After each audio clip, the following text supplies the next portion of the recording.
Hi. The Arabs have an expression that I actually heard for the first time when I was in grade 6. Not knowing that at the age of 52, I will end up here. It says that in every person there's a sleeping giant.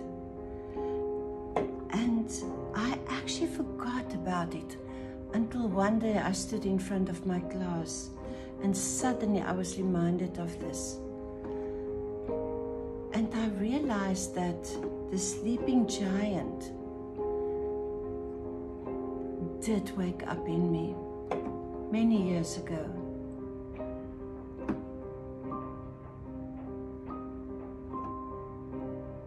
The time when I wanted to jump the bridge,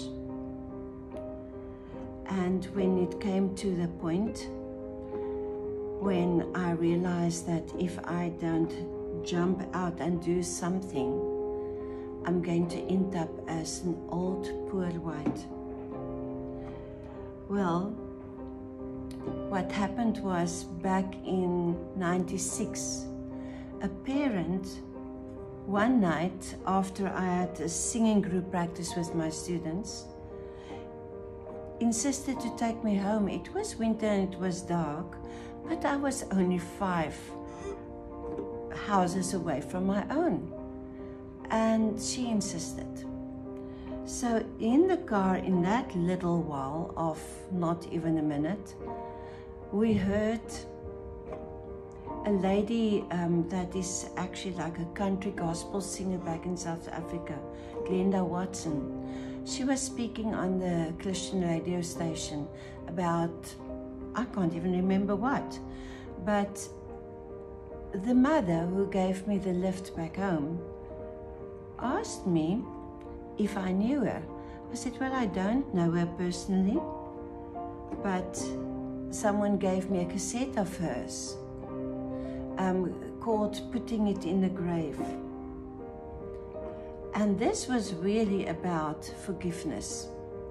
Well, she said, you know what, I feel you have to go listen to it tonight. So I did. The moment my family was asleep, I went to sit. It was still a hi-fi system.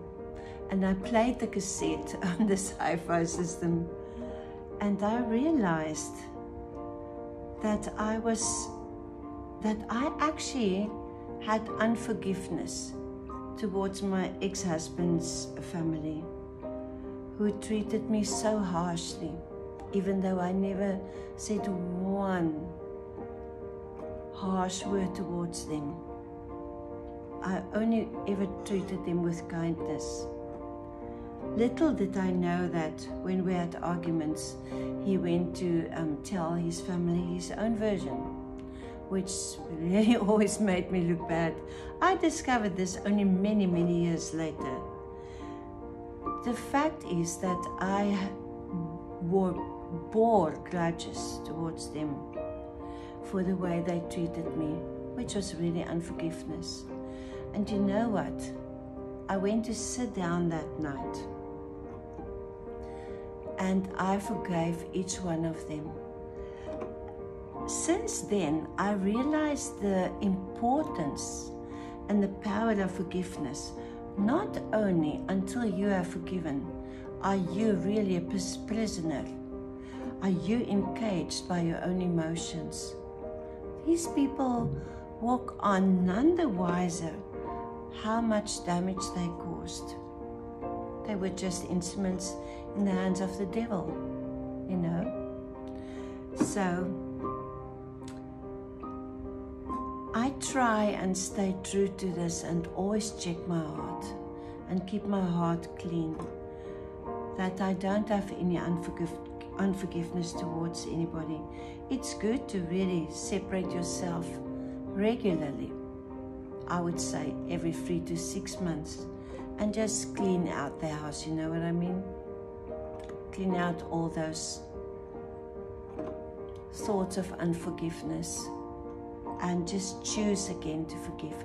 I also realized one morning I woke up and forgive 70 and forgive 70 times 7 just came into my spirit. And I realized, there are people who really, you keep on encountering them and they keep on hurting you. And you really have to guard your heart and make sure that you forgive every time. Sometimes it is 70 times 7 because they keep on hurting. Sometimes it is 70 times 7 because those memories come up again and again.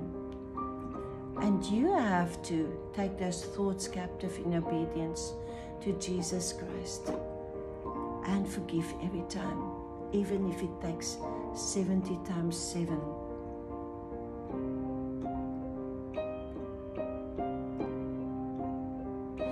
I heard a testimony of a pastor, David. Apparently, he was raised back to life in a crusade of Reinhard Bonke in Africa. Him and his wife had an argument that night, and in the heat of the argument, she slapped him through the face. He was so angry. He went to their house. He went back into their room and he locked the door. And he refused to open the door for her. She knocked and she pleaded for forgiveness and apologized, but he would not open that door. The next day, he went down a hill in his car and the brakes failed and he died. His wife was in that ambulance with him and she commanded him to come back to life. He says that the angel's goodness and mercy was in that ambulance with him, and they took him to hell, and they said to him, if your wife did not pray for you to come back tonight, this is where you would have been. He said, no way, there's no chance that I could go to hell. I'm a pastor. And they said, yes, this is where you would have been because you didn't forgive your wife last night. So we really need to stay in forgiveness.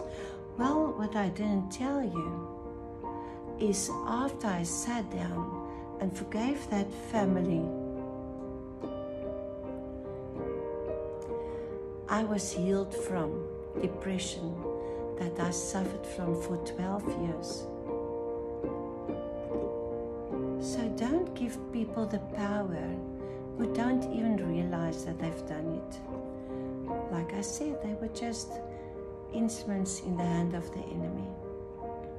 Keep your heart clean and forgive. I once heard a talk by Ria Eise's daughter, Lineke. She told how a friend used to gossip about her behind her back and badmouth her. And she discovered this, and it really hurt her. And eventually, because this was really driving her crazy, she asked God what she must do. And He gave her 6 steps in the Word of God. Unfortunately, I made notes and I lost that paper almost immediately. But I will never forget the 6 steps, the practical steps.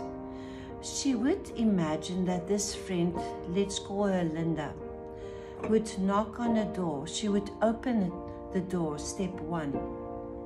Step 2, she would invite her in. Step 3, she would put her hands on her shoulders, look her in the eyes. And step 4, say to her, Linda, I forgive you. Please forgive me for anything that I might have done to hurt you. Step 5, I love you with the love of Jesus Christ. And then step 6, I pray His best blessings over you. And every time, and yes, these things happens, these thoughts come back again and again. She was very diligent and faithful and alert about this. Even if she was busy washing dishes, she would put the dishes down, dry her hands, and go through the 6 steps. Until she said it came to a point where she actually couldn't wait to see Linda again, and she was so happy to see her. So guys, I want to encourage you, because if we don't forgive, He cannot forgive us. And most of the time, what was done to us may be even little in comparison to what we do to others that we are not even aware of, simply because of our fallen, sinful nature. So forgive and put it in the grave. Be blessed in Jesus' name.